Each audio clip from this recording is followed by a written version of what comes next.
Kumaintenance handina kuenda nenyaya yekuti akambinga achiendesa kumakotsi. Anga akundiendesa kumakotsi. Saka kumakotsi maizoenderei kunoite kumakotsi aiti ngaabve pamba nepamabhizinesi atatichiita pamwe chete. Saka kumakotsi vakati chii? Kumakotsi vakanzi makaita zvinhu zvese pamwe chete, saka hauna right yekudzinga mukadzi kana kumubvisa pamba kana kumubvisa pamabhizinesi. Saka pamba zvaakazoita akazoti last month iyo ndobva anoudza inotenga rimba yechikoro, ndokunoudza chikoro kuti ini handichagari pamba apa, saka chiunzai mumwe munhu. Ndobva ndatobva pamba ipapa ende mumwe ticha akatouya, ndobva ndatobva ndikaendawo ndikanotsvaga pekulodya. Iwe audzidzise pachikoro ipapo? Handidzidzise. Iye ndianodzidzisa pachikoro ipapo. Saka ndiangari ticha. Saka paakabvapo kureva kuti minondo akabisa imwe nokuti mamusina kukama naye. Hongu iye akati ina ndichagara pamba apa bhosi akulodyawo padhuze nepatachigara nemukadzi iye. Rawo pachikoro ticha anenge aripo ndiani ofuwa imba yokugara isika kana kuti STA inenge iripo. Kana ticha yabva ipapo mukadzi wake kana kuti vana vake havachava nekodzero yekugarawo ipapo.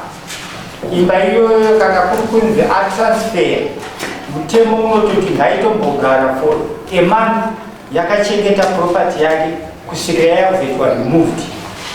Nokuti kwaanenge aendeswa anenge asati anogadziswa pokuti sei.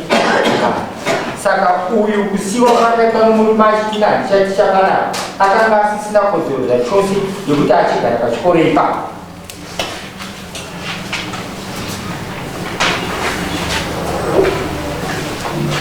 Saka kureva kuti ava yanzidzi yavo ndi baba vako.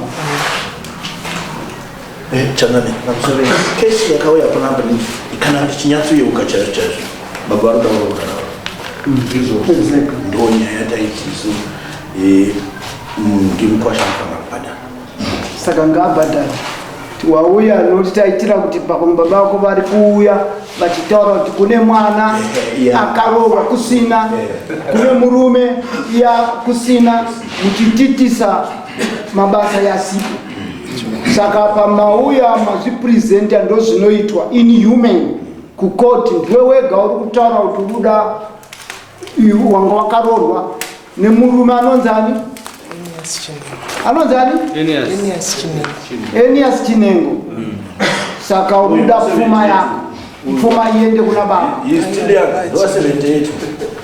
Ndo 78. Still young achiri kunakidzwa.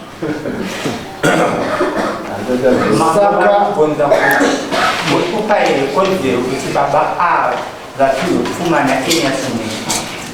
Hongu ndiri kuvapa yakakwana yakasimba.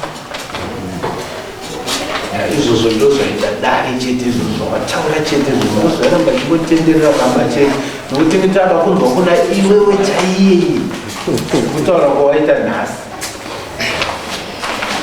Saka ichaikuti ave nowanu listi yakauya makani iri kuno Chikwida pane listi. Alright, ngavabudawo vanogadzira listi yavo. authentification yanga ichida kuitwa imuzive kuti zveshuwa mwana wacho aripo musikana wake. Aiwa tamuona Munogara munogara kuchagadzira imwe kesi. Chikwida